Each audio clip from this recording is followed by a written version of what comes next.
Oui, moi ça me fait un peu rire l'intervention de Thierry Chess parce que le livre dont je vais parler, quand il va être adapté au cinéma, parce qu'il va être adapté au cinéma, c'est sûr, c'est tellement bien, au-delà de l'avenue D de Philippe Marcadet, je peux vous dire que la BO, ça va être quelque chose, parce que c'est tout le rock américain des années 70 et 80. Alors vous vous souvenez de Jour de fête hein, de Jacques Tati, il y a tous les villageois qui encouragent le facteur, qui disent « Allez François, à l'américaine ».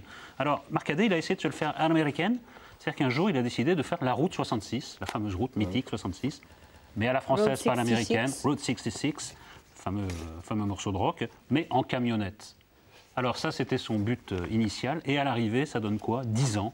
Il a passé 10 ans aux États-Unis, 72-82, et c'est une épopée sous le signe sexe, drogue et rock'n'roll. Alors sexe, drogue, c'est tout à fait ma vie. Alors je vais passer rapidement sur le sexe et la drogue, malgré de nombreuses lettres de lectrices. Rock'n'roll, pourquoi? Parce que d'abord Marcadet a joué comme batteur et ensuite comme chanteur dans un groupe qui s'appelait les Senders, et il a côtoyé toute la scène américaine. C'est-à-dire que l'index des personnages, c'est par exemple Lee Brio, musicien, chanteur de Dr. Feelgood, Willie DeVille, Divine, le fameux travesti, Richard Hell, le chanteur des Heartbreakers, etc. Là aussi, on a envie d'écouter. On a envie d'écouter, on sent que ça va venir. On a envie de son. Peut-être pas tout de suite. Alors, ce qui est intéressant, c'est qu'il y a un taux de mortalité chez les rockers, ça, c'est pas une légende. Par exemple, dans la famille Ramone. Ah, ça Didier Ramone, 2002, Joey Ramone, 2001, hélas. Johnny Ramone, 2004, etc. Il en reste un, Tommy Ramone, qui n'est pas très en forme, mais ça devrait aller. Paul Simonon, musicien, bassiste des Clash.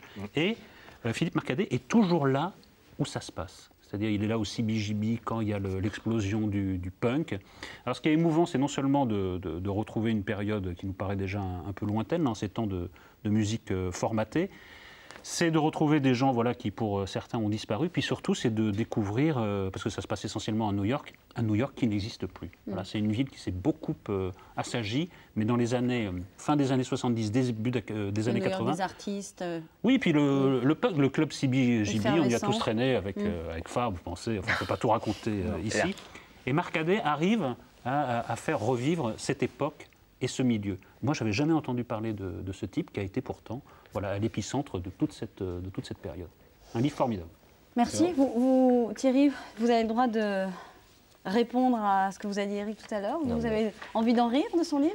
J'ai pas envie d'en rire, non, parce que je suis bon camarade. Moi, je ne ris jamais d'Eric Nolot. Mort aussi, Blondie. Mais ça donne très envie de dire que moi, j'adore la musique. Je connais moins cette période-là. Blondie, comment vous n'avez pas été punk?